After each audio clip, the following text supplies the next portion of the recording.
once again, the Lord spoke to Jonah. He said, "Go to Nineveh, that great city, and proclaim to the people the message I have given you." A chance to serve the God of second chances. Another day, another Sunday, another week, another month, another year.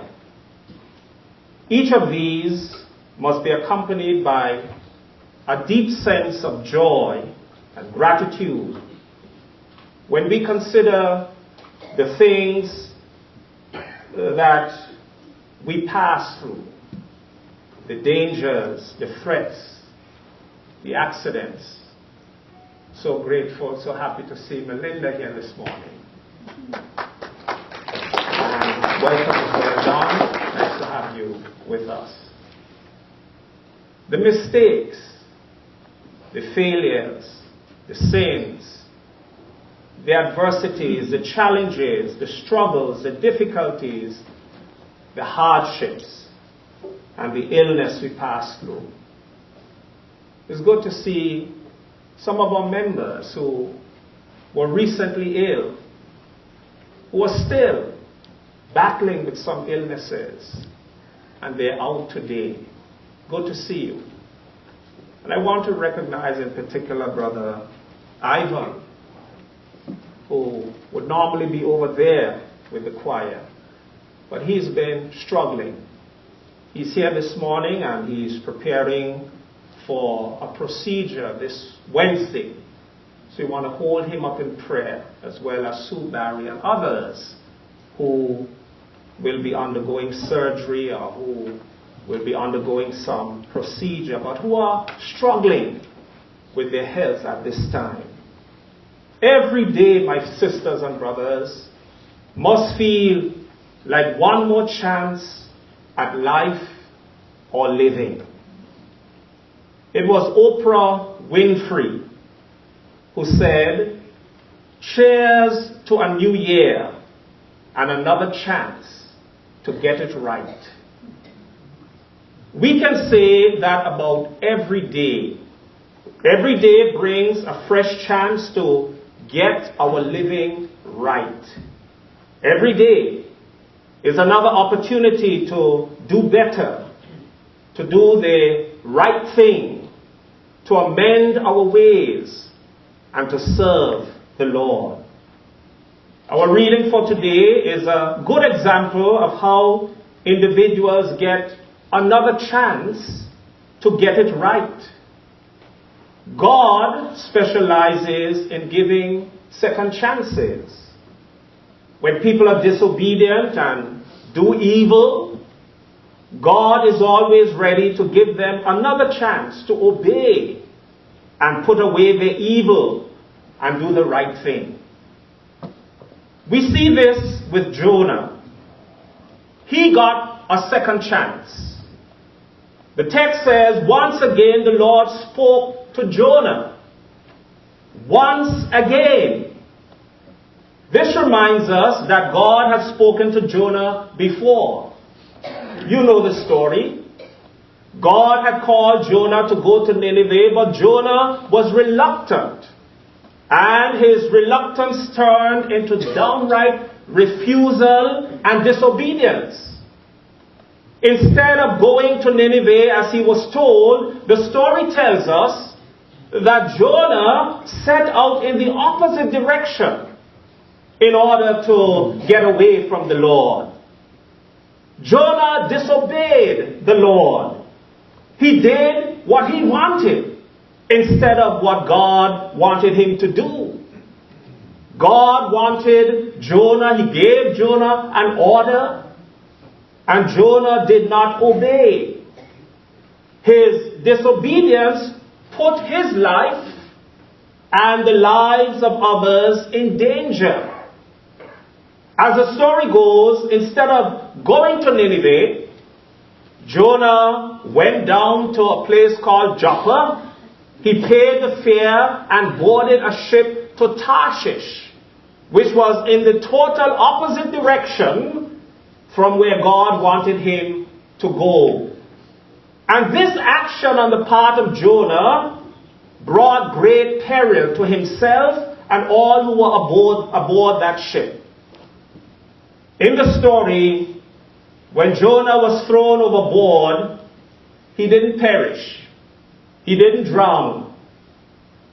God showed enormous grace towards Jonah and prepared or provided a large or huge fish, the story says, to swallow Jonah.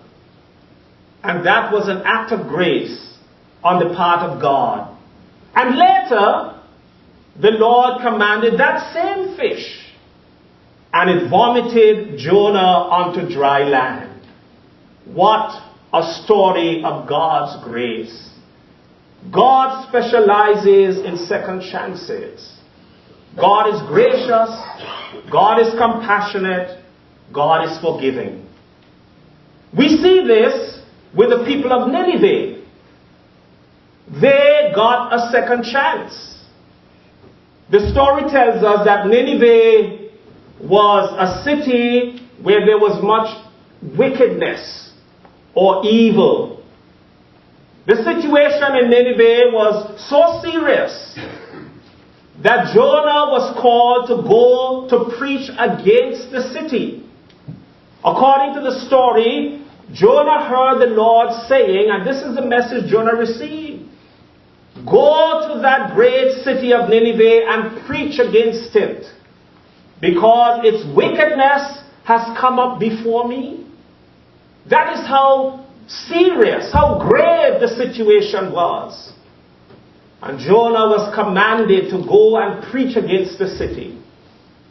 Nineveh was treated with destruction because of the wickedness, the corruption, the evil that was in the society. The people of Nineveh had changed their course. The king and his nobles called for a national fast and urged everyone to call on God, to give up their evil ways and their violence. And the effect of this change of heart among the people of Nineveh resulted in them getting a second chance. You see, my sisters and brothers, change brings change. The people of Nineveh changed their minds. God's mind also changed towards them. We read in the text, God saw what they did. He saw that they had given up their wicked behavior. So he changed his mind and did not punish them as he said. To change the mind is another way of saying they repented. They changed their course. They changed their direction. And as a result of that change, they got a second chance. We are saying today, my friends, that God specializes in second chances. Second chances are possible when individuals are prepared to change. And so I say finally today, a second chance is an opportunity to serve the God of second chances. When we get a second chance, it becomes another opportunity to serve the God of second chances, to do better than we have done in the past. God is always willing to give us one more chance. We can take away from today's reflection that failure is not final. Neither Jonah nor the people of Nineveh were written off by God. Surely, of all the people in the world, God could have got someone else to go to Nineveh with that message that God wanted the people to hear when Jonah refused to go. But graciously, God stuck with Jonah. and spoke to him again. Think about it, my sisters and brothers. Why does God persist with us? Why does God stick with us? Why is it that God does not give up on us? Even when we turn our backs on God, even like Jonah, when we go in the opposite direction, God continues to pursue us with his love and his presence. Because God is gracious. God is always willing to give a second chance. Here is a story. Thomas A. Edison was working on a crazy contraption called a light bulb. And it took a whole team of men 24 straight hours to put just one together. The story goes that when Edison was finished with one light bulb, he gave it to a young boy helper who nervously carried it up the stairs. Step by step, he cautiously watched his hand. Obviously frightened of dropping such a priceless piece of work. You've probably guessed what happened by now. The poor young fellow dropped the bulb at the top of the stairs. It took the entire team of men 24 more hours to make another bulb. Finally, tired and ready for a break, Edison was ready to have this bulb carried up the stairs. You know what? He gave it to the same young boy who dropped the first one. Friends, Edison didn't give up on the young man because of what happened earlier. He gave him a second chance. And when a person gets one more chance, it's a chance to do better, to improve on the past. Even though you might have failed, it doesn't mean that God gives up on you or that God stops speaking to you. You know what I mean? Let us, like Jonah, make the best of our second chances and do what the Lord wants us to do. Let us, like the people of Nineveh, use our second chances to worship and serve the Lord. Let us use each day of this 2018 to get it right. The thought of second chances gives hope, fills us with a sense of possibility. And I want you to know, my brothers and sisters, that we belong to a great religion, a great faith. Christianity is a religion of second chances.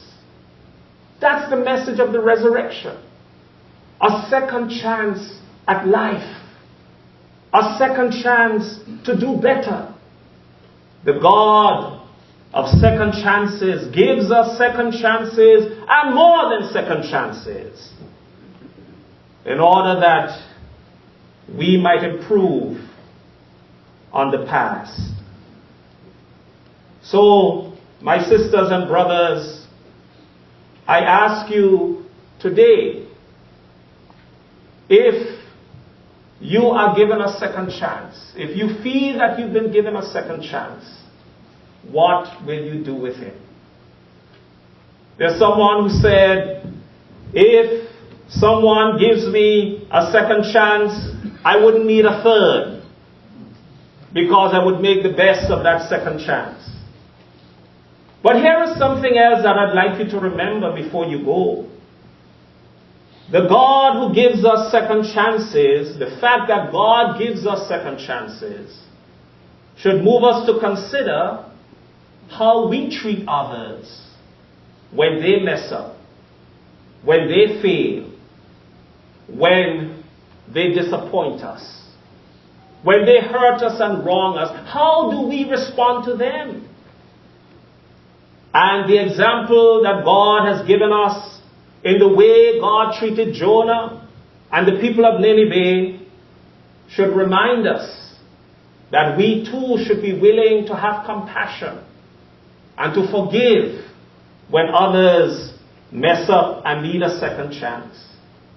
I said earlier that God didn't stop speaking to Jonah. God never stopped speaking. But you know, there's some of us, when people mess up and wrong us, we stop speaking to them. We stop relating to them. When something happens in the church that some people don't like, they stop attending. They stop coming.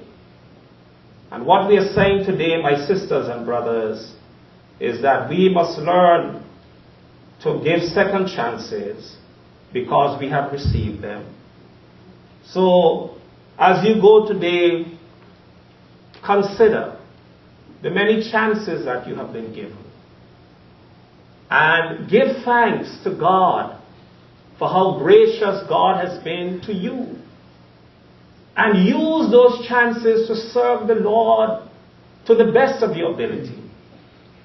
And also remember that when others need a second chance, be gracious enough to grant them that second chance. In the name of the Father, and of the Son, and of the Holy Spirit. Amen.